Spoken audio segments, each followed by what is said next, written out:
नमस्कार दोस्तों, आप सभी का फिर से स्वागत है। आज के करंट अफेयर के सेशन में आप लोगों को स्वागत है मेरे YouTube channel PK study hub में। दोस्तों, आज हम लोग फिर से 10 नए करंट अफेयर को देखेंगे।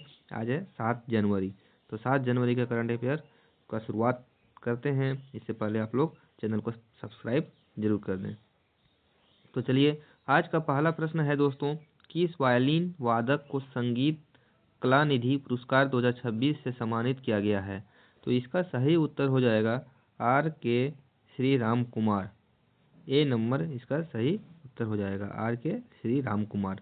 ठीक है, श्री राम कुमार एक प्रसिद्ध कर्नाटक संगीत वायलिन वादक, संगीतकार, विद्वान और शिक्षक हैं। उन्हें कर्नाटक संगीत में उनके महत्वपूर्ण योगदान के लिए जाना जाता है और उन्हें 2025 के लिए सर्वोच्च सम्मान संगीत कला निधि पुरस्कार के लिए चुना गया है। चलिए दूसरे प्रश्न की ओर बढ़ते हैं। आज का दूसरा प्रश्न हम लोग देखने से पहले कल जो पढ़े थे उस टॉपिक का फिर से एक बार रिवीजन कर लेते हैं दोस्तों।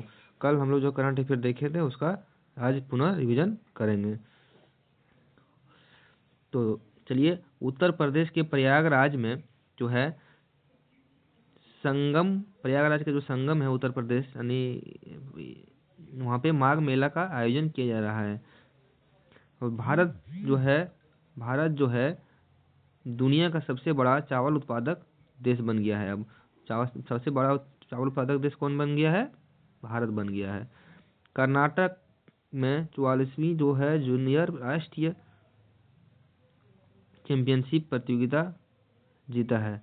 तो ये कौन प्रतियोगिता जीता है दोस्तों? जूनियर राष्ट्रीय चैंपियनशिप प्रतियोगिता नहीं होगा, इस खो खो होगा सर दोस्तों, छूट गया है खो खो यहाँ पे। तो खो खो का प्रतियोगिता जो है जीता है। ठीक है, खो खो। ठीक है, कर्नाटक 44वीं जूनियर खो खो राष्ट्र चैंपियनशिप का प्रतियोगिता जीता है। और चेन्नई में 9वें सिद्ध दिवस समारोह का आयोजन किया गया है। कल हम लोगों ने इसका विस्तार से देखे थे, आज सिर्फ थ्रूली पढ़ लेते हैं इसको। तेलंगाना में smart aqua culture green RAS का उद्घाटन किया गया है। कहाँ किया गया है? तेलंगाना पहला स्टेट बना है जो एक्वा कल्चर ग्रीन RAS का उद्घाटन किया है। प्रतिवर्ष 5 जनवरी को राष्ट्रीय पक्षी दिवस के रूप में मनाया जाता है। 72वीं राष्ट्रीय वॉलीबॉल प्रतियोगिता का उद्घाटन कहाँ पे हुआ है? वाराणसी में हुआ है। और पश्चिम बंगाल की पहली महिला जो है मुख्य सचिव है, पहली महिला मुख्य सचिव कौन बनी है? पहली महिला मुख्य सचिव नंदिनी चक्रवर्ती बनी है। जस्टिस ये मोहम्मद मुश्ताक सिक्किम उच्च न्यायालय का चीफ जस्टिस चुने गए हैं। तो ये था कल का करंट अफेयर जिसका हम लोगों ने पुनः रिवीजन किया। अगर आप लोगों ने वो वीडियो नहीं देखा तो जाके प्लेलिस्ट में देख सकते हैं, जिसका लिंक में मैं डिस्क्रिप्शन में डाल दूंगा। ओके, तो चलिए आज का दूसरा प्रश्न देखते हैं। खुतबात ये मोदी है ना, एक पुस्तक लिखे गए हैं खुतबात ये मोदी जो लाल किले के फसील से, यानी पुस्तक का नाम है खुतबात ये मोदी लाल किले के फसील से, हाँ, नामक पुस्तक किसके द्वारा लॉन्च की गई है? ये पुस्तक किसके द्वारा लॉन्च की गई है? पुस्तक जो है धर्मेंद्र प्रधान के द्वारा लॉन्च की गई है। धर्मेंद्र प्रधान वर्तमान में भारत सरकार के शिक्षा मंत्री हैं और कौशल विकास और उद्यमिता मंत्री के पद पे बने हुए हैं। आखिर ये पुस्तक में है क्या? इस पुस्तक ये मोदी जो भारत के प्रधानमंत्री मोदी जी जो लाल किले के फसल, हाँ, फिर लाल किले के फसल की पुस्तक संभवतः उर्दू भाषा में प्रकाशित पुस्तक है। खुतबात ये मोदी लाल किले की फसील से हैं को संदर्भित करती है, जिसका हाल ही में विमोचन किया गया है। भाषणों का संकलन, मोदी जी के भाषणों का संकलन है इस पुस्तक में। और यह पुस्तक वर्ष 2014 से 2025 तक प्रधानमंत्री नरेंद्र मोदी द्वारा स्वतंत्रता दिवस के अवसर पर लाल किले के प्राचीर से दिए गए भाषणों का संकलन है। जितना भी भाषण दिए हैं उसका इस पुस्तक में संकलन किया गया है। उद्देश्य, इस पुस्तक का उद्देश्य जो है नागरिकों को प्रधानमंत्री के विचारों, विकास प्राथमिकताओं और दृष्टिकोण से साथ जोड़ता था कि व्यापक भागीदारी और सूचित संवाद को बढ़ावा मिल सके। चलिए आज का तीसरा प्रश्न देखते हैं। आज का तीसरा प्रश्न है, किस देश ने तैमूर नामक एयर लॉन्च क्रूज मिसाइल का सफल परीक्षण किया है। तो तैमूर नाम का सफल मिसाइल एक परीक्षण किया है, वो किसने किया है? वो इसका सही उत्तर हो जाएगा सी नंबर, पाकिस्तान ने किया है। किसने किया दोस्तों? पाकिस्तान ने किया है। अब देख लेते हैं इस मिसाइल की क्या खासियत है। तैमूर एक एयर लॉन्च क्रूज मिसाइल है जिसकी रेंज 600 किलोमीटर है। ओके, यह पारिवारिक वार हेड के साथ, है ना, पारंपरिक वार हेड के साथ भूमि और समुद्र दोनों लक्ष्यों पर प्रहार कर सकती है। कम ऊंचाई पर उड़ान इसकी वायु रक्षा से बचने की क्षमता को बढ़ाती है। पाकिस्तान के जो अभी वर्तमान में प्रधानमंत्री हैं वह शहबाज शरीफ है। ओके, और वहाँ के जो राष्ट्रपति हैं वो पीपीपी नेता पाकिस्तान आर्मी आसिफ अली जरदारी है। वहाँ के अभी राष्ट्रपति फिलहाल प्रेजेंट में कौन है? आसिफ अली जरदारी है। ठीक है, चलिए चौथे प्रश्न की ओर बढ़ते हैं। आज का चौथा प्रश्न है दोस्तों, दृष्टिबाधित लोगों के लिए पहली ब्रेल लाइब्रेरी किस राज्य में खोली गई है? तो इसका सही उत्तर हो जाएगा दोस्तों, दृष्टिबाधितों के लिए पहली जो आपका लाइब्रेरी खोली गई है ब्रेल लाइब्रेरी, वह है उत्तर प्रदेश सरकार। ठीक है, उत्तर प्रदेश ने खोली है। ब्रेल लाइब्रेरी एक विशेष पुस्तकालय है जो दृष्टिबाधित, नेत्रहीन और कम दृष्टि वाले लोगों के लिए एक डिजाइन किया गया है ना, जहां वे ब्रेल लिपि में लिखी किताबें, ऑडियो बुक और अन्य संसाधन के साथ पढ़ सकते हैं और उसे एक्सेस कर सकते हैं, जिससे उन्हें शिक्षा और जानकारी प्राप्त करने में मदद मिलती है और वे आत्मनिर्भर बन सकते हैं। ये पुस्तकालय ब्रेल पुस्तकों के संग्रह है के साथ साथ ब्रेल डिस्प्ले रीडर जैसे आधुनिक उपकरणों का भी प्रदान करते हैं। ठीक है, चलिए आज का हम लोग पांचवा प्रश्न देखते हैं। आज का पांचवा प्रश्न है दोस्तों, युद्ध अनाथ का विश्व दिवस प्रतिवर्ष किस दिन को मनाया जाता है? तो युद्ध अनाथों का विश्व दिवस जो है प्रतिवर्ष मनाया जाता है 6 जनवरी को। कब मनाया जाता है? 6 जनवरी को। युद्ध अनाथ दिवस उन बच्चों के संघर्षों को रेखांकित करता है जो युद्ध के कारण या फिर विस्थापन या गरीबी से प्रभावित हुए हैं। ये बच्चे अक्सर अपने परिवार, घरों और मूलभूत अधिकारों को खो देते हैं। इस दिन का उद्देश्य इन बच्चों को देखभाल, शिक्षा, सुरक्षा प्रदान करने के लिए वैश्विक कार्यवाही सुनिश्चित करना है ना। छठे प्रश्न की ओर हम लोग बढ़ते हैं। आज का छठा प्रश्न है दोस्तों, WPL 2026 के लिए यूपी वॉरियर्स का कप्तान कौन है? तो यूपी वॉरियर्स के लिए कप्तान जो बनी है आपका मैग लेनिन बने हैं। कौन बने हैं? मैग लेनिन बने हैं। और ये WPL 2026 में जो आयोजन हो रहा है ये चौथा संस्करण है ना। मैग लेनिन क्या है, कौन है? मैग लेनिन जो है सबसे सफल कप्तान है और लेनिन ने ऑस्ट्रेलिया का रिकॉर्ड, ऑस्ट्रेलिया के ऑस्ट्रेलियन खिलाड़ी है और ऑस्ट्रेलिया को रिकॉर्ड 7 विश्व चैंपियनशिप खिताब दिलाए हैं, जिसमें 2 महिला क्रिकेट विश्व कप, 5 ICC महिला T20 विश्व कप शामिल है और किसी भी पुरुष या महिला कप्तान ने इतने ICC खिताब नहीं जीते हैं जितना लेनिन ने काम किए हैं।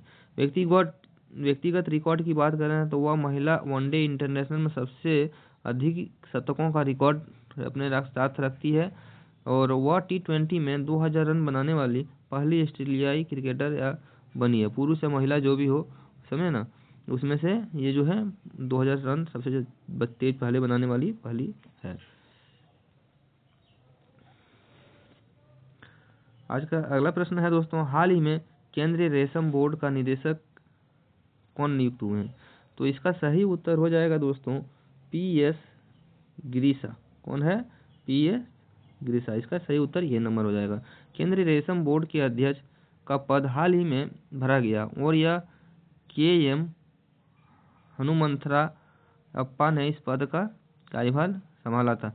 ये हम अध्यक्ष की बात कर रहे हैं दोस्तों, जो KM हनुमंथरायप्पा जो है अध्यक्ष है, ठीक है ना, और निदेशक के रूप में PS गिरीशा ने नियुक्त किया हुआ है। वे रेशम उत्पाद बुनकर और भाजपा नेता हैं, ठीक, और उन्होंने विश्वेगौड़ा का स्थान लिया है। हम बात कर रहे हैं अध्यक्ष का, और इसके अतिरिक्त हाल ही में जो है अभी फिलहाल हम जो बात करेंगे निदेशक का, तो निदेशक जो है बनी हाल ही में PS ग्रीसा बनी है। भारत के गणतंत्र दिवस 2026 पर मुख्य अतिथि कौन होंगे? तो बहुत ही इंपॉर्टेंट क्वेश्चन है दोस्तों, बहुत ही वेरी इंपॉर्टेंट क्वेश्चन। ठीक है, तो भारत के गणतंत्र दिवस 2026 के शुभ अवसर पर है ना, तो एंटोनियो कोस्टा और उर्सुला वॉन डेर लेयन, ये दोनों ही जो है भारत के मुख्य अतिथि के रूप में गणतंत्र दिवस के शुभ अवसर पर भारत आएंगे। तो इसका सही उत्तर हो जाएगा दोस्तों C नंबर, उपयुक्त दोनों हो जाएगा। ये दोनों है कौन आखिरकार, थोड़ा सा देख लेते हैं हम लोग। 26 जनवरी 2026 को गणतंत्र दिवस समारोह के लिए यूरोपीय आयोग के अध्यक्ष उर्सुला वॉन डेर लेयन, तो यूरोपीय आयोग के अध्यक्ष हैं उर्सुला वॉन डेर लेयन। ठीक है, और यूरोपीय परिषद के अध्यक्ष, एक यूरोपीय आयोग के अध्यक्ष हैं और एक यूरोपीय परिषद के अध्यक्ष एंटोनियो कोस्टा है। और मुख्य अतिथि के रूप में आमंत्रित किया गया है, जो पहली बार यूरोपीय संघ के शीर्ष नेतृत्व को एक साथ बुलाने, यूरोपीय संघ का जो यूरोपियन यूनियन है, यूरोपीय संघ के शीर्ष नेतृत्व को बुलाने के संकेत देता है। हालांकि आधिकारिक घोषणा अभी लंबित है, लेकिन यह बात यूरोपीय संघों के संबंध को मजबूत करने की दिशा में एक महत्वपूर्ण कदम है। चलिए 9वां प्रश्न देखते हैं दोस्तों। मनोज कोठरी किस खेल से संबंधित है जिसका हाल ही में निधन हो गया है? तो दोस्तों मनोज कोठरी जो है किस खेल से संबंधित है? ये बिलियर्ड्स से संबंधित है, जिनका हाल ही में निधन हो गए। बिलियर्ड्स एक क्यू स्टिक से गेंद को मारकर पॉकेट में डालने या स्कोर बनाने का खेल है, जिसकी मुख्य विशेषता गणित, भौतिकी का उपयोग, कौन स्पिन, उच्च एकाग्रता, हाथ आंख का समन्वय और रणनीति, जो इसे एक मनोरंजक और दिमागी कसरत वाला खेल बनाता है, जिसमें पूल और स्नूकर जैसे कई रूप शामिल है, और यह सामाजिक मेलजोल को भी बढ़ाता है। तो इसका सही उत्तर क्या हो जाएगा दोस्तों? बिलियर्ड्स। मनोज कोठारी जो है बिलियर्ड्स से संबंधित है, उनका हाल ही में निधन हो गया। 10वां प्रश्न देखते हैं दोस्तों। नृत्य कला निधि का पुरस्कार से सम्मानित किया गया। तो नृत्य कला निधि के पुरस्कार से कौन सम्मानित हुए हैं? इसका सही उत्तर हो जाएगा उर्मिला सत्यनारायण, C नंबर। तो उर्मिला सत्यनारायण कौन है? नृत्य कला निधि पुरस्कार आखिर है क्या? तो नृत्य कला निधि पुरस्कार जो है मद्रास संगीत अकादमी द्वारा प्रति वर्ष दिया जाता है ना, जाने वाला एक प्रतिष्ठित सम्मान है, जो विशेष रूप से भरतनाट्यम और अन्य शास्त्रीय नृत्यों में उत्कृष्ट योगदान देने वाले कलाकारों को दिया जाता है। यह पुरस्कार भारतीय राष्ट्रीय कलाओं को बढ़ावा देने और उनका सम्मान करने के लिए प्रदान किया जाता है। तो नृत्य कला निधि पुरस्कार किस क्षेत्र में दिया जाता है? पुरस्कार जो है मद्रास संगीत अकादमी के द्वारा दिया जाता है। ठीक है, यहाँ भी एक प्रश्न बनता है कि किसके द्वारा दिया जाता है। अगर प्रश्न पूछता है तो मद्रास संगीत अकादमी के द्वारा जाता है, और नृत्य का नाम जो विशेष रूप से भरतनाट्यम और अन्य जो भी शास्त्रीय नृत्य है उसके लिए दिया जाता है। ठीक है, चलिए अगले प्रश्न की ओर देखते हैं दोस्तों। आज का अगला प्रश्न जो है आप लोगों के लिए है। ये प्रश्न का उत्तर आप लोग कमेंट करके जरूर बताइएगा, ठीक है ना। किस देश ने IPL के प्रसारण पे रोक लगा दी है? 3 ऑप्शन है दोस्तों। पहला ऑप्शन है पाकिस्तान, दूसरा बांग्लादेश और तीसरा अफगानिस्तान। तो इस प्रश्न का उत्तर आप लोग कमेंट में बताइएगा, ठीक है। तो आज का सेशन यही समाप्त करते हैं, ठीक है, और मिलते हैं कल एक नए करंट अफेयर के साथ, नई वीडियो के साथ। तब तक के लिए आप लोगों का बहुत बहुत धन्यवाद।